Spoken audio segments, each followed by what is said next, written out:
broadcasting live on the UnitedWest.org AM radio network and simulcasting on DirecTV, iHeartRadio, Roku, and the World Wide Web. This is Enemies of the State with Tom Trento.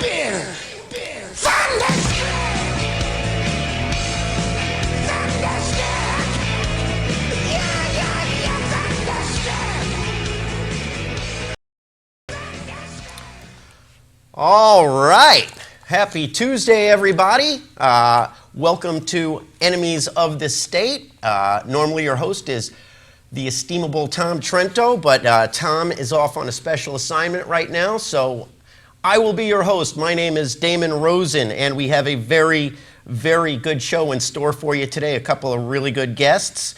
And just a quick what's going on in the world before we get right into who many consider the godfather of the counter-jihad movement. I'm sure the big news on all the TVs, in every living room in the country, is what's going on in Baltimore and the mess that they are creating there. Nothing says we need to straighten out the police force like burning the city down. The logic behind destroying your own community is something that I can make absolutely no sense of. And the way that the mayor, the governor, everyone has handled that is an absolute joke. You would think after watching Ferguson burn that they might have been a little bit more prepared for what was going to happen, especially in so much of a much larger and historically more violent city. So Baltimore, congratulations again. Secondly, we have Hillary Clinton. It looks like the uranium one and the Clinton Foundation stories are not dying as quickly as most stories that are anti-Hillary. So everyone keep your fingers crossed, and hopefully Hillary will not be the next president of the United States. A little side note to something. I think I told you guys last week the United West team was up for National Muslim Advocacy Day on Capitol Hill, sponsored by a Muslim Brotherhood group called the USCMO, U.S. Council of Muslim Organizations. It's an umbrella group of a bunch of Muslim Brotherhood organizations. Well, there seems to be a little bit of split among some of the organizations within the USCMO umbrella, and it has to do with their statement on the Armenian genocide, with the blood on the hands of the Turks. Realize the Turks finance a great deal of the Muslim Brotherhood worldwide. So when one faction comes out saying, "Oh, nothing to see here," the USCMO did that. Came out and said, "Oh, there's really no benefit to coming out and even talking about the Armenian genocide," whereas some of the other groups are saying, "Hey, that's not the right way." So there's a little bit of a crack in the veneer of that less than 1 year old Muslim Brotherhood political group. Also, Israel. We're going to hit that with our second guest. We're going to have Arie Egozi on, coming to us from the greater Tel Aviv area. And it's just been hopping in Israel. A lot going on the northern border with both, more on the Syrian side, but stuff going on within Syria, and even have some shells falling on the Israeli side of the border in the Golan. We'll talk to Arie about that. Now, we are going to get to the great one. And when I say the great one, I mean it. Because this guy, like I said, is known as the godfather of the counter-jihad movement. And he is going to be putting on an event this weekend, Sunday, in Garland, Texas. And is the Muhammad Art Exhibit and Contest. That's right, where you are encouraged to draw or paint Muhammad, and there will be a $10,000 first place prize for the winner of this contest. I wish that I was artistic, but I'm not. So I am going to pick my computer up, walk over to the Great Wall of the West, and give a warm welcome to my guest, the estimable Robert Spencer. How you doing, man? I love that Godfather thing. I wish I had a cat in my lap right now. How are you, Robert? Very well, thank you. And to what favor can I grant you on this day of my daughter's wedding? Oh, get out of here. Is it really? Oh, you have to hello, see- hello. That was a God. I'm Yes. sorry, Robert. I missed it there for a second, Godfather. I'll kiss your ring on Sunday when I see you. Luca coming to see you, so be careful. I'm going to be seeing you on Sunday Yes, indeed. in Garland, Texas. Scene of the crime, where that's actually the last time I saw you was in Garland as well. It was the Stand with the Prophet event. Yes. Muslim Brotherhood group out of Chicago put the event on. Myself and Alan Kornman that I work with had purchased our tickets, bought our plane tickets, bought our hotel, rental car, the whole bit. After we landed in Dallas, we were told that we couldn't get in. So I spent the most of the day outside at the protest with you guys, you and Pamela Geller. And I think it was certainly more fun than being in there with a bunch of Muslim brothers. I'm sure that it was, but what happened to you happened to many other people who tried to get into that event. It's very interesting because they claim to be all about dialogue and openness and building bridges with non-Muslims, but any non-Muslims who actually want to talk to them, they won't talk to. They just want to talk at us and lecture us about how Islam is a religion of peace and anybody who thinks otherwise is a greasy Islamophobe and so And they'll on. chop your head off. That's how peaceful it is. Yes, indeed. What is it? Behead those who insult Islam and all that. Absolutely. Are you expecting a protest at the event this weekend? Well, I'll tell you, we have very high security for this because obviously it's a controversial event, but that's one of the main reasons why we're doing it. We have to stand up against violent intimidation, or those who practice violent intimidation will rule us. And so if they say they're going to kill us for showing cartoons of Muhammad, then we have to show cartoons of Muhammad. It's as simple as that. And so we have police, we have FBI, we have our own private security. There's even a SWAT team is going to be there. It's going to be very, very high security.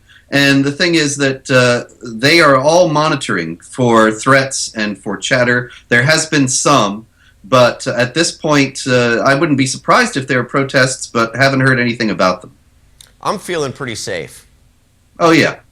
I'm feeling safe. And anyone in the area, I want to pull up the flyer for the event right now. Pardon me turning my back on you, but we're a little short-handed. This is just sort of a weird angle, Damon. It's a strange thing because I'm not actually 20 feet taller than you.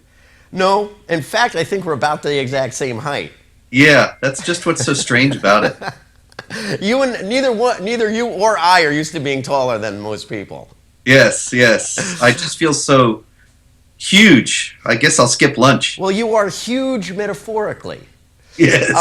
Michael, can you go ahead? Actually, you know what? I don't think I turned my IVGA on yet.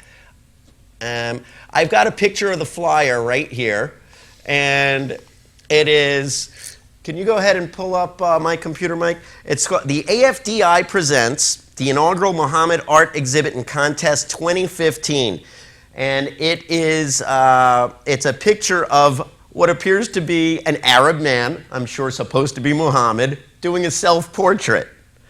And I think this promises to be an exceptional event.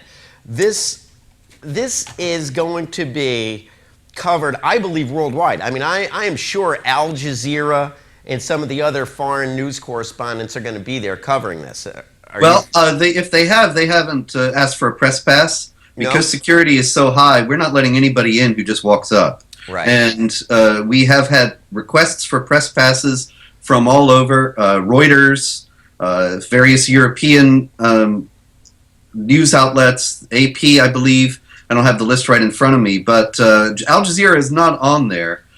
So if they show up, they will not be let in. But Reuters will be inside, and others. And the great thing about the press passes, Damon, is that we knew that the mainstream media was so dead set against what we're doing here and standing up for free speech that they should be defending, that we put that Muhammad self-portrait artwork on the press passes as well. So all the press will be carrying cartoons of Muhammad. Fantastic.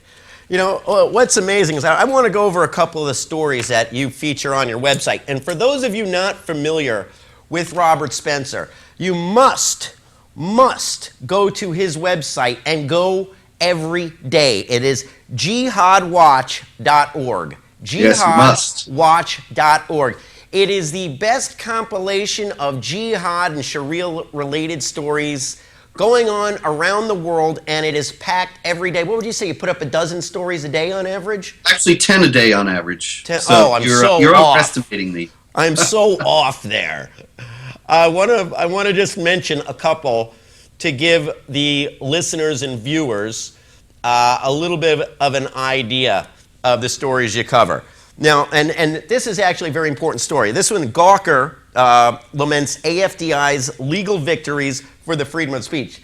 Your organization, you and Pamela Geller, American Freedom Defense Initiative, just won a big case in the New York public transportation system, didn't you? Yes. We wanted to run ads that told the story, the real story of jihad, to counter the cynical and deceptive ads that the Hamas-linked Council on American-Islamic Relations ran that claim that jihad is, running with your feet bare through a field or blowing milk bubbles through a straw. And we actually used real quotes from real jihadis to show what jihad really is. It's a threat. The MTA in New York wouldn't run them, so we sued and won. We've won many other free speech cases, and instead of celebrating this as a journalistic outfit, Gawker is all upset and says it's weird that a group like ours would be winning all these free speech cases. And I think, they don't really realize that our opinions are true, but they are unpopular these days. And Gawker doesn't realize, just like the rest of the mainstream media doesn't realize, their positions could be unpopular one day, and then they'll be glad that we won all these free speech cases to protect them. Exactly. That's the point. To have press organizations having a problem with others winning free speech cases is the world upside down. Yes, it is. It's so sad.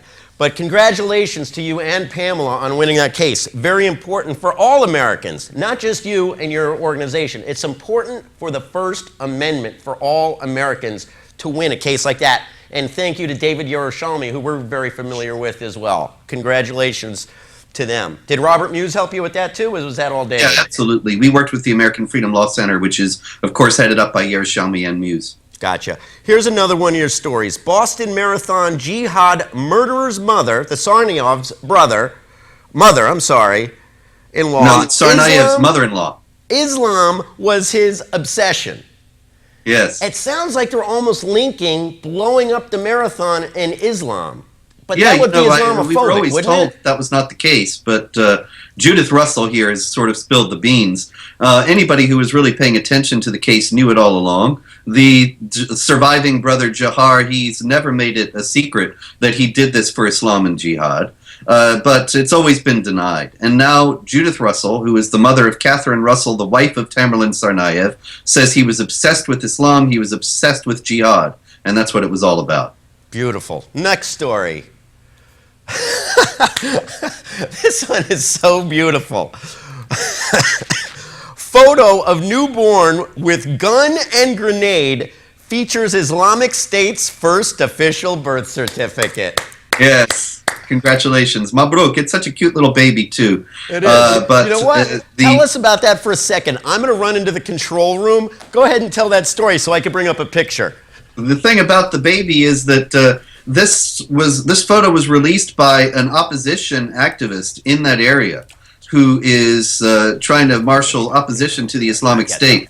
And he wrote next to the picture there on Twitter that the baby was going to grow up not just to threaten him and them, the opposition to the Islamic State in Iraq and Syria, but also us. And that is absolutely true, that we're talking about a new generation of jihadis being raised up in the Islamic State. We are going to be hearing from them for decades to come. Decades. Decades. And last week or 2 weeks ago, Tom and I and Mark were watching videos of the Hamas summer camps. I don't know if you've seen any of those videos, but you talk about damning a whole generation. Oh, yeah. They're being raised to be killers, and that's all they're being raised to be. And so they go and they learn Quran, and they learn how to use weapons, and that's what their schooling consists of. Unbelievable. To hell with science and math and social studies, right? Yep. Here's another one. This one, Robert, it's a good thing they don't let you in Britain anymore. Bring this story up, Michael. UK Labour leader says his government will criminalize Islamophobia. Yes. That means that any resistance, any opposition, any critical word about Islam, any notice that Islamic jihadis use the texts and teachings of Islam to justify violence, that will get you a prison sentence.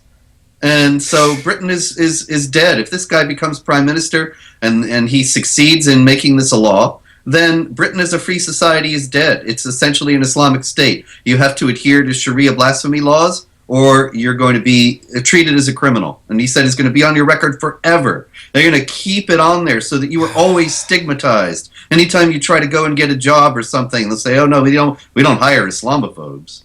Unbelievable. It's just like they were trying to track down the purchasers of the commemorative Charlie Hebdo magazines. Yes, exactly. And Britain is well on its way to becoming a police state that enforces Sharia. People have no idea how far along it is. Unbelievable. Robert, I just want to throw up, now that I have my connection, I want to throw up the flyer and have you just give one last word on the Sunday event, why it's important, and then I will let you go, and I will see you this weekend. Mike, go ahead and come to my computer and bring up the flyer, if you would.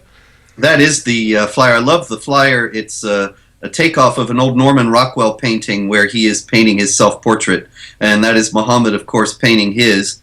And around the periphery, you see Obama in his Muslim garb, which is, of course, a real photograph, and an old man with a young child, as Muhammad married the 9-year-old Aisha, consummated the marriage when she was 9 and he was 54. Married at 6, consummated at 9. Yes, exactly. And various others. And the exhibit and the cartoon contest is important because we are standing for the freedom of speech. Oh. And I'm over here. And hit end call on that. Sorry about that, Robert. We had someone call I'll it in. hide behind this. Hey, this isn't Fox Studios, man. So anyway, the thing is that the winning cartoonist is a well-known counter-jihadist, Bosch Faustin, and he will win $10,000 as the winning cartoonist. The cartoon that he drew, you can see on Jihad Watch or Pamela Geller's site, pamelageller.com, or in a column that we wrote on Breitbart. And it's got Muhammad being drawn, and you see him saying to the cartoonist, "You cannot draw me," and the cartoonist says, "That is why I must draw you." And this is the whole point, that this is the defense of the freedom of speech. We will not be silenced. We will not submit. We will not kowtow to violent intimidation. We will not bow to thuggery. And this is why this event is so important. Yes! All right, Robert, thank you for coming on the show. I appreciate it. Good luck with the event. I will see you there. Okay. And we're going to get some real good video coverage. We'll share it with your readers, our viewers, and we'll get the word out after it's all done. Fantastic. Thanks so much, Thanks, David. Robert. See you Thanks there. for coming on. Bye. Thank you. Okay, Mike, go ahead and call Arie back, if you would. All right. Well, folks, radio audience, viewing audience, whoa, there I am. I'm back. Hello. We're a little short-handed. It is 23 minutes after 4 o'clock on the East Coast. You're listening to 740 WSBR radio on your AM dial, Monday through Friday. Don't miss us. If you're listening and you want to see the show, because it's actually much better to watch the show, not because we're pretty, but we have good graphics and videos and stuff like that. Check us out. Go to theunitedwest.org. Theunitedwest.org if you want to see any of our old program, and boy, do we have a bunch of it. Go to youtube.com/theunitedwest, and we have thousands and thousands and thousands of hours of program. Long videos, short videos, all our dailies. Sounds like we got Arie on. Let me do a little bit more station ID. We're also on in the Tampa Bay area, 1010 WHFS. And like to say hello to our terrorist friends up there, Hassan Shibli, the head of CARE, Council on American Islamic Relations, and Ahmed Badir, the cultural terrorists and civilizational jihadists. Hi, guys. Feel free to call that CARE office up there and ask them why they have a terrorist running it. And the answer is they're a terrorist organization. That's right. Now, without further ado... Hold on 1 second. I am going to bring on Mr. Arie Egozi. Is he with us, Mike? Yes, well, I'm here, yes. All right, I'm going to walk back over to the Great Wall of the West. And please give a nice welcome. I'm making Mike in there pretty nuts. You doing okay, buddy? Yeah, doing all right, man. All right, let's go to TV1. Let's go to TV1. Oops, sorry about that. There he is. Arie, how you doing, buddy? I'm good, How are you? I'm doing very well. Things are pretty busy over there in Israel, huh? Yeah, very hectic, very hectic. There was an attempt to put an explosive device on the Syrian border, and four Hezbollah people were killed. There were some phantom attacks. Nobody knows who attacked the shipments of missiles from Iran via Syria to Lebanon. The foreign press says that it's Israel. I don't know. I don't know. I don't know. I don't have any clue about it. I don't have a clue. We call it phantom attacks. Yeah, Phantom absolutely. of the Opera, Phantom of Lebanon and Syria.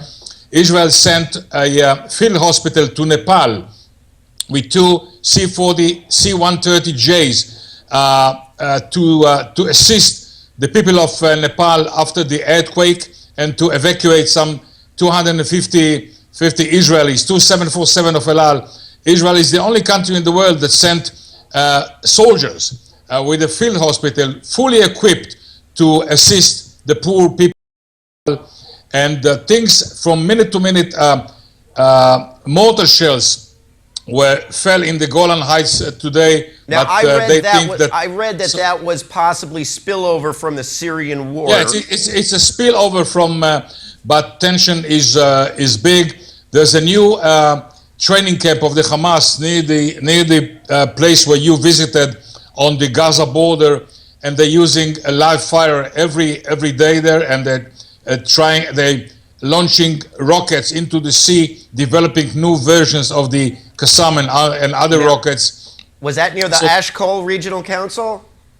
Yes, where we were where near Am in the kibbutz, very near to the border, they built a new training camp on the border, and they're using live fire every day training.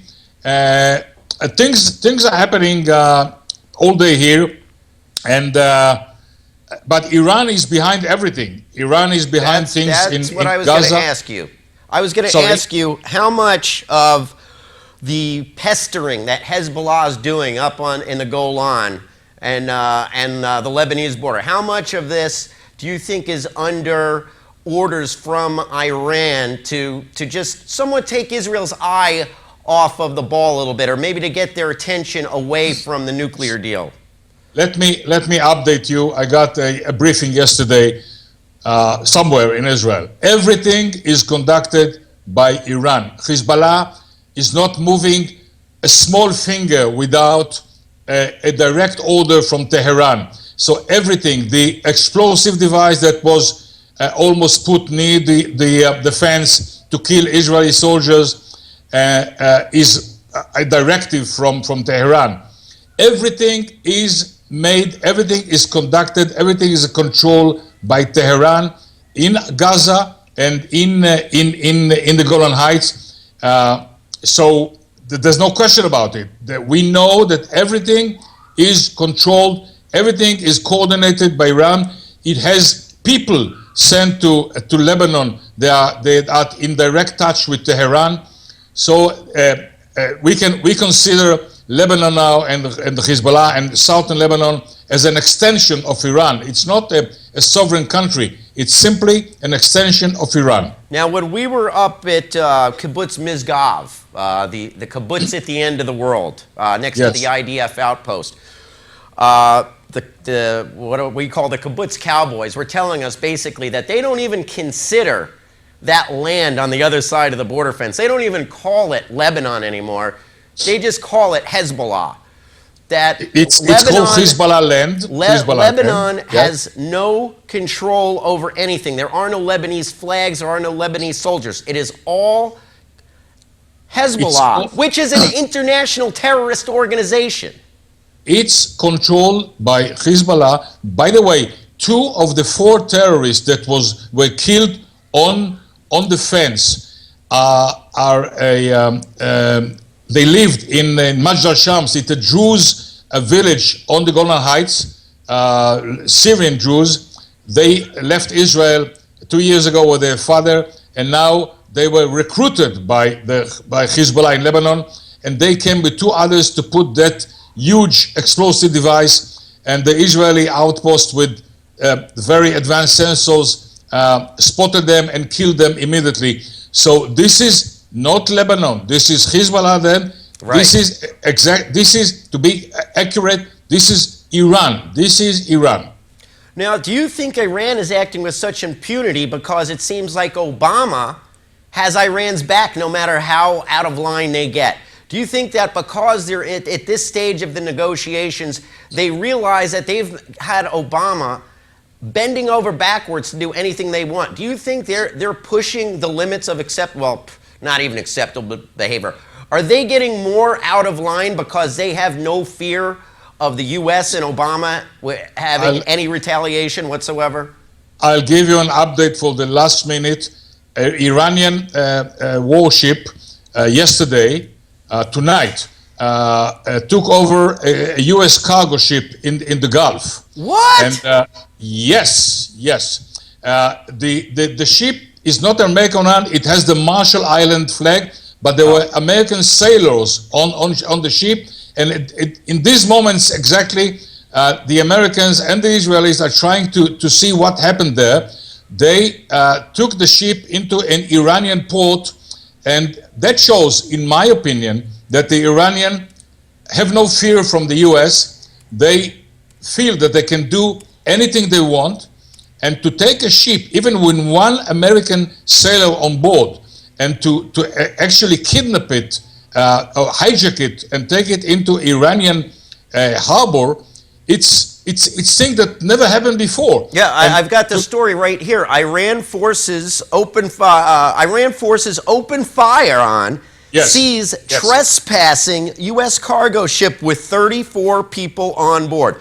That's exactly what the Israeli intelligence is now trying to get all the.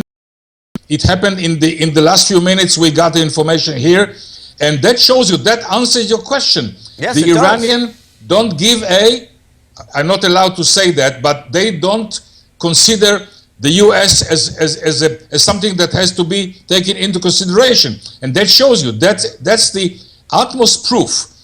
We don't need any more proof. To shoot at a cargo ship in the open seas with American sailors on board, what do you need more? That's unbelievable. Listen, we talk about this on the show all the time. It is the Muslim and Arab, and in this case Persian mentality of strong horse, weak horse. And once you have shown that you are a weak horse, you get no respect from anyone in the region. They view Obama as a doormat, essentially. Absolutely. They don't think about U.S. with the Obama administration as a power that can change anything. The talks with Iran, as I said before, is a joke. Nothing will come out of it. Israel knows exactly what was concluded, as they say in the last round of talks. It's nothing of value, nothing. Words and words and words. And if they even if they sit now for another 2 years, nothing will come out of it, because the Iranians do not respect. They don't think that the U.S. will do anything to them if they continue to spit in the face of the American. So no respect for the U.S. in the region, no respect, nothing.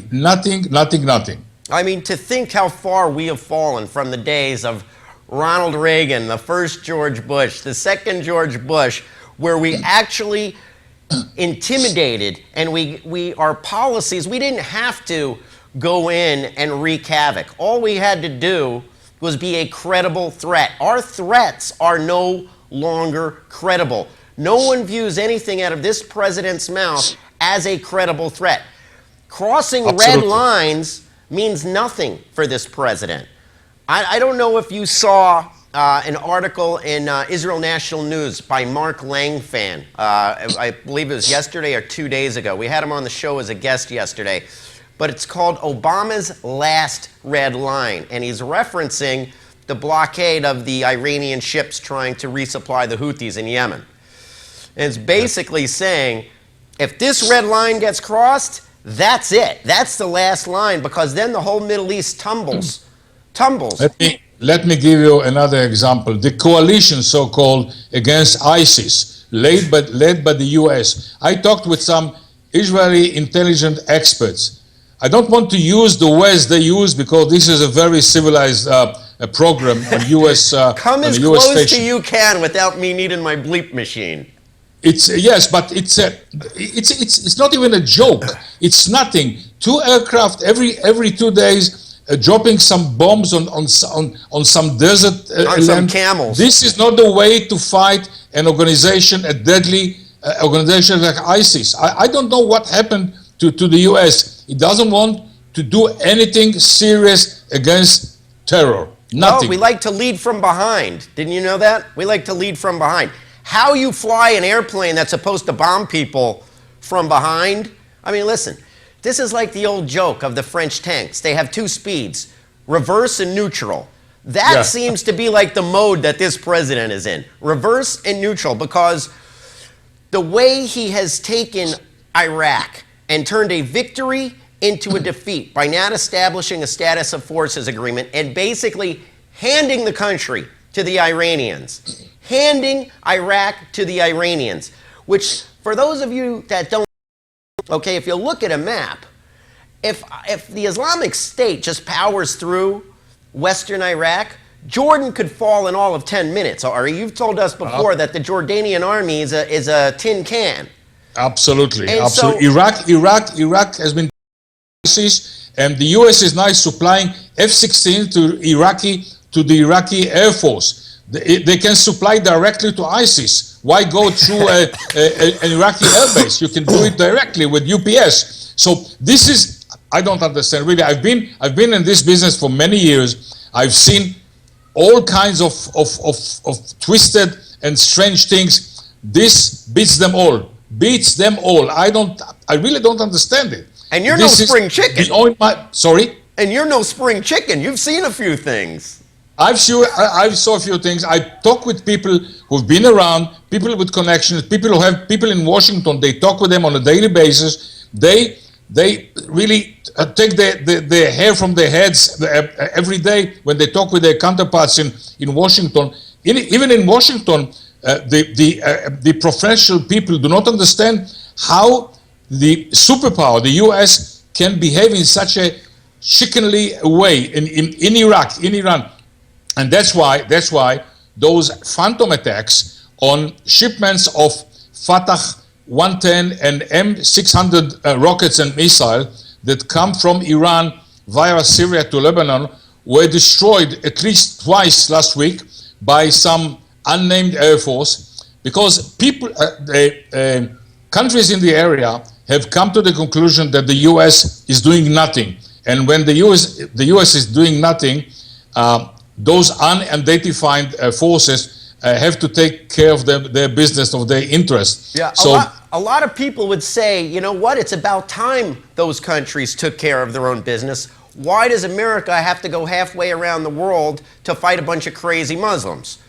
Why? But we are a world superpower. A few minutes ago, an Iranian ship fired shots on an American cargo ship. What do you need more? No, what proof do you need more? Yeah, no, I was saying some people feel that way. Here's a question for you, and this blew me away. It came out last week, and I think we had you on the show like the day before it came out. But the crazy Russians have the deal to arm Iran with the surface-to-air missiles that could be a great impediment to the Israeli Air Force. What are they thinking? Well, Putin is not counting the US now. The US for years asked the Russian not to supply those missiles to Syria and to Iran. to Syria, he didn't supply it because the Syrians don't have the money to pay for that. That's the reason. That makes sense. And now he is spitting in the face of Washington and said, I need the money, I need the billions of dollars, and I'm going to supply the S-300 missiles to Iran.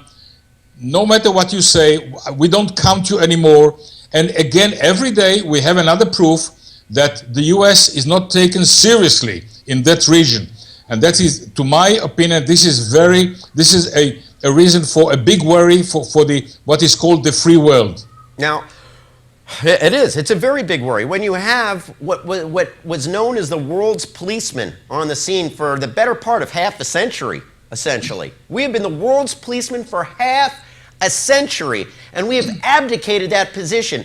And when you leave a power vacuum, bad things tend to take that over. So for those that complain that we can't have that worldly presence forever, well, guess what? The world is a much more dangerous and scary place without us being the world's policeman. You have rogue nations like Iran. You have psychotic former superpowers like Russia, filling that void that we once had. So what's better, for us to act as the world's policeman, or for the world to go haywire? And we're looking at multiple wars and multiple regions around the world because we no longer have that stabilizing presence in the region. Absolutely, absolutely. I think that we so many examples in recent weeks and months that the U.S. has lost every influence it has on Iran, on things in the Middle East, in the Gulf region, and these are national interests of the U.S. The Hormuz Straits and all. If you look at the map, you understand in 2 minutes that these are American interests. It's not something that is far away. It has to do directly with the national interest of the U.S. And I don't understand the position that the U.S. has taken in the last few years as neglecting every interest it has in the region as if it's on another planet. Well, part of it has to do, excuse me, part of it has to do, Michael, are we okay with the It just started. video there? It just started getting fuzzy. Okay. Let me see if I can touch it. Part of it has to do with Obama's worldview of being an anti-colonialist. Okay, so you could tell starting back in 2009 with his apology tour speech starting at Cairo University that the guy was against America being the world's policeman, for America being responsible for order anywhere in the world. Mike, if you could work on that a touch. I'm trying to. It's the feed coming from And his so end. it's been very clear since the beginning of his presidency that the guy is looking for a U.S. retreat and withdrawal from everything having to do around the world. That's not basically on our shores. He doesn't even care about the Mexican border. Why do you, so he certainly doesn't care about the borders overseas. So it's an absolute joke. I was going to bring up a map for you. And for those people, you really need to look at a map. Yesterday's guest on the show was Mark Langfan. He's known as the Map Man. And it's very hard to understand the world of geopolitics without looking at a map. Mike's having some issues with the TriCaster here, Arie. Sorry, we still have you on, though. It's very hard to understand the world of geopolitics without looking at maps and how bodies of water and mountains really define what is a strong point, where certain tribes come from, and that is all dependent on whether it be rivers, coastlines, mountain ranges, and things like that. So, we're bringing up, yesterday we spent the whole day focusing on Yemen and the Iranian influence on Yemen and what that means to the Red Sea and the Suez Canal. Now, can you tell, first of all, I want to backtrack to Russia supplying the S-300s to Iran. How is the Israeli-Russian relationship? That's something that I'm not very familiar with, and I don't know if many people in our audience is. the Israeli-Russian relations are all the time on a very thin line. Israel asked Moscow not to supply the missiles to Syria and Iran, and for that, Israel agreed not to supply different weapon systems to the Ukraine. Now, everything is open. I think that Israel will now supply all the weapon systems to Ukraine because Ukraine wants it, and it's good money for the Israeli defense industries. Israel, of course, respects Russia as a superpower, but I think that relations, it's not friendship. It's relation of interest, and when the interests are on the same level, it works. The minute it's not on the same level, everything is broken, and that happens after President Putin lifted the embargo on the S-300 missiles to Iran. In that moment, I think Israel has to say, thank you very much. Now we are supplying the Ukraine with UAVs and with other systems, and Poland with surface-to-air missiles. I don't think that Israel trusts Russia. No one should trust Russia. Sorry? I said no one should trust Russia. Yes, but I don't think Israel trusts Russia. But it's a very delicate situation because there are many Jews in Russia still. Many of them came to Israel. There are different interests, but it's a very peculiar set of relations, and it's very shaky. It can change overnight, and that happened when President Putin 2 weeks ago announced that he's lifting the embargo, and the Iranians will get the S-300, which will make it harder for the Israeli Air Force, if worse come to worst, to attack the nuclear sites in Iran. I can tell you one thing: it will make it harder for the Israeli Air Force, but the Israeli Air Force will still be capable to do that because Israel has learned the capability of the S-300 by going to countries that have the missile and teaching the capability of this missile. So Israel knows ways to defeat the system. But of course, it's another obstacle. So your questions, the relation with Russia are very delicate, very complex. Yeah. I mean, the whole world is complex. And again, to get back what we were saying, the world is much more complex when the United States chooses to take a back seat in world matters. When you let a bunch of robots and wannabe superpowers battle it out for the world's resources, you end up with the mayhem that we're witnessing today. And Arie, like you said, in all your time, you've never seen such mayhem going on in the world, and particularly in your backyard. Absolutely, that's the definition. It's mayhem. It's nothing. The ISIS is raging, killing people, throwing people from rooftops, beheading people. From Libya, thousands of people cross the Mediterranean to Italy, and the European Union is helpless. And I'll tell you, I'm sure that most of them are refugees, but many of them are terrorists who are using this link coming from Africa to Libya to Europe, and they are disappearing in the European countries. And when the day will come, they will perform terror attacks in European cities. That for sure. You don't have to be an intelligent expert to see that. No, you don't. So the Europeans are helpless. The US is helpless, and as you say, it's mayhem.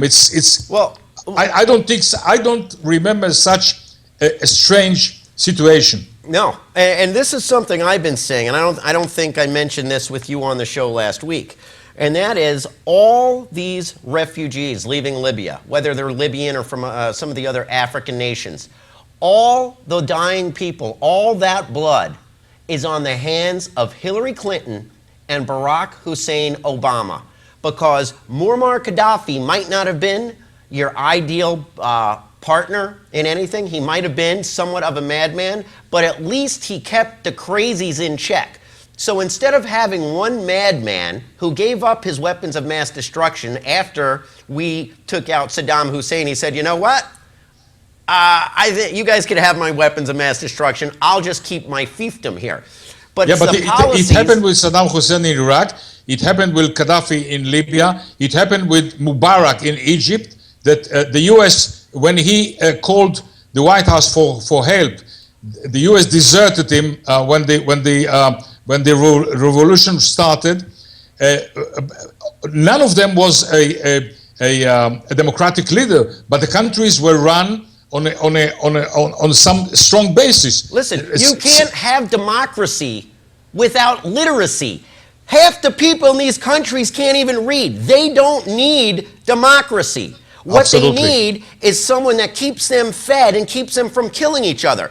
So that's why I Absolutely. said the blood of these migrants dying in the Med on their way to Italy, that blood is on the hands of Hillary Clinton, who, quote, when speaking about Muammar Gaddafi, we came, we saw, he died.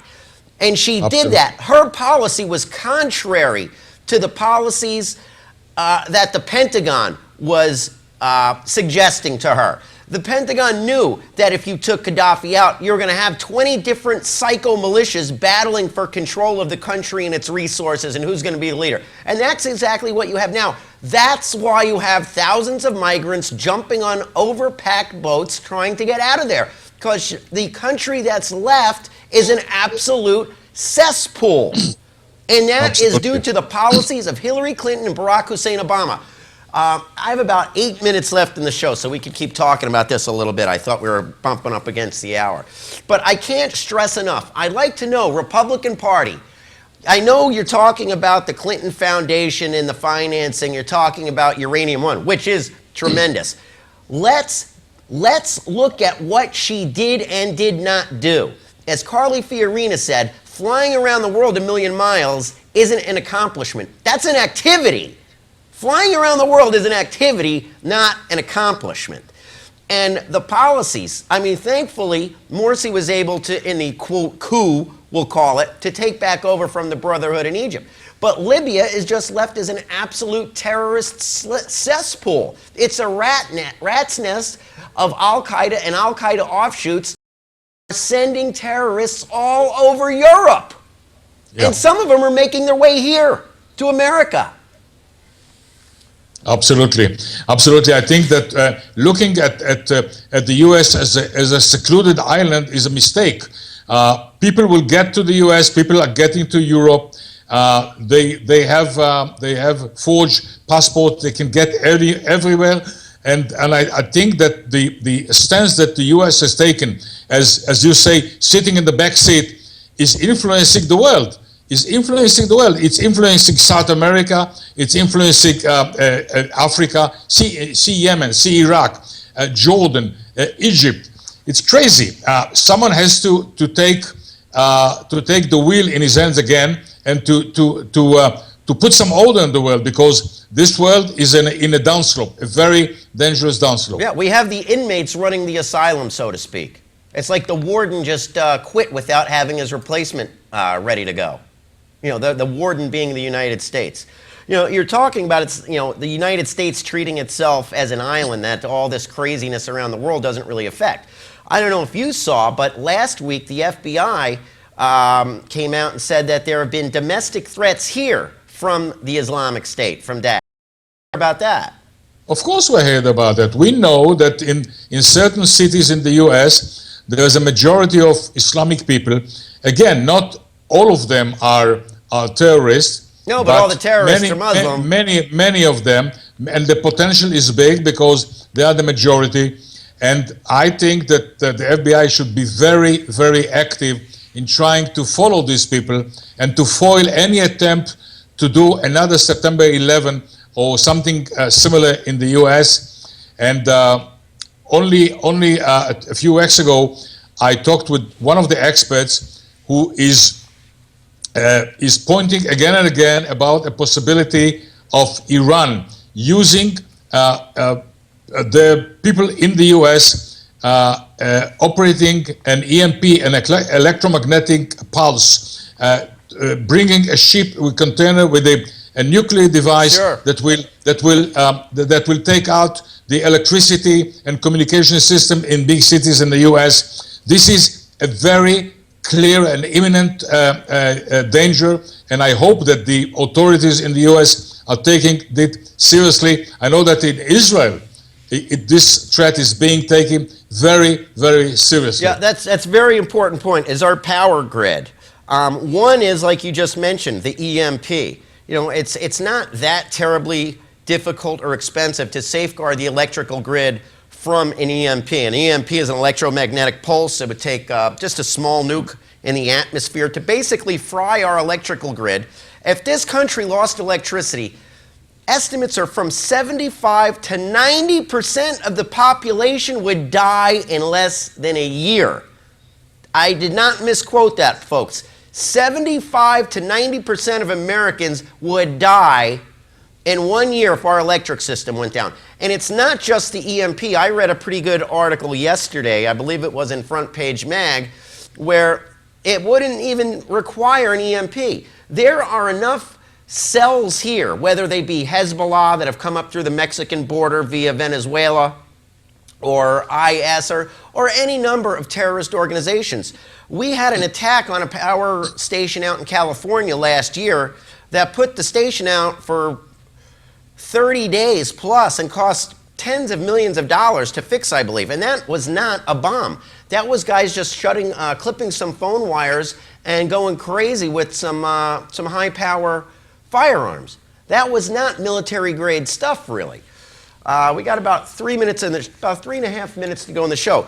But the fact that these power stations are oftentimes not protected by anything more than a chain link fence is something that should concern us as citizens and should certainly concern the Department of Homeland Security and whatever other agencies are responsible for the security of these facilities. I don't know if that would be the EPA. I really don't know who that would fall under. I would assume it would be DHS.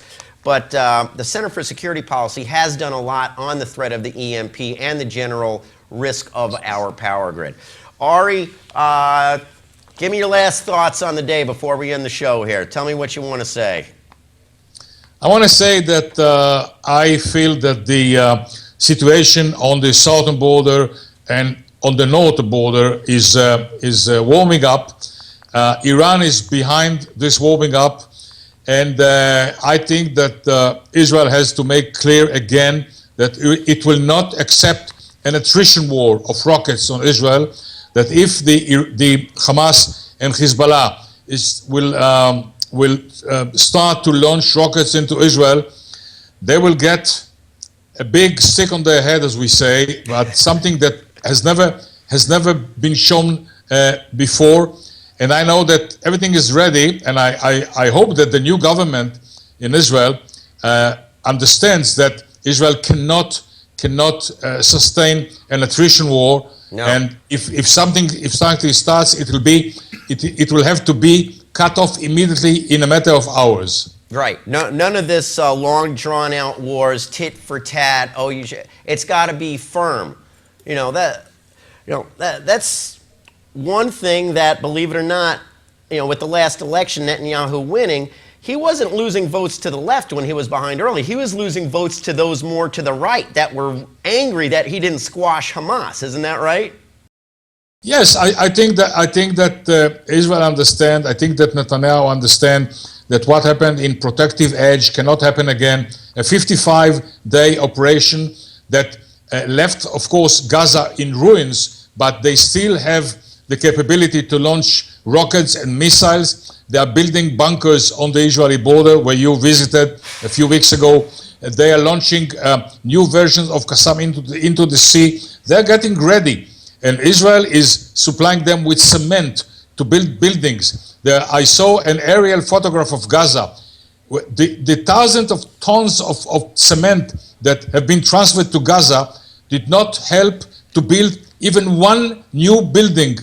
Everything goes tunnels, into tunnels, into bunkers. So I think that the policy, even of Israel, should be changed, because otherwise we'll face again a war from Gaza and from Lebanon. All right. Arie, thank you very much for coming on the show on such short notice. I do appreciate it. I look forward to seeing you in person again soon and regularly. Me too. I hope to see you soon. Thank you very much, and say hello to all the guys there. All right, Arie. Thanks a lot. We'll see you. Thank you. And Bye-bye. everyone else, Thanks. have a great day. This is Damon Rosen signing off for Tom Trento and Enemies of the State. See you tomorrow.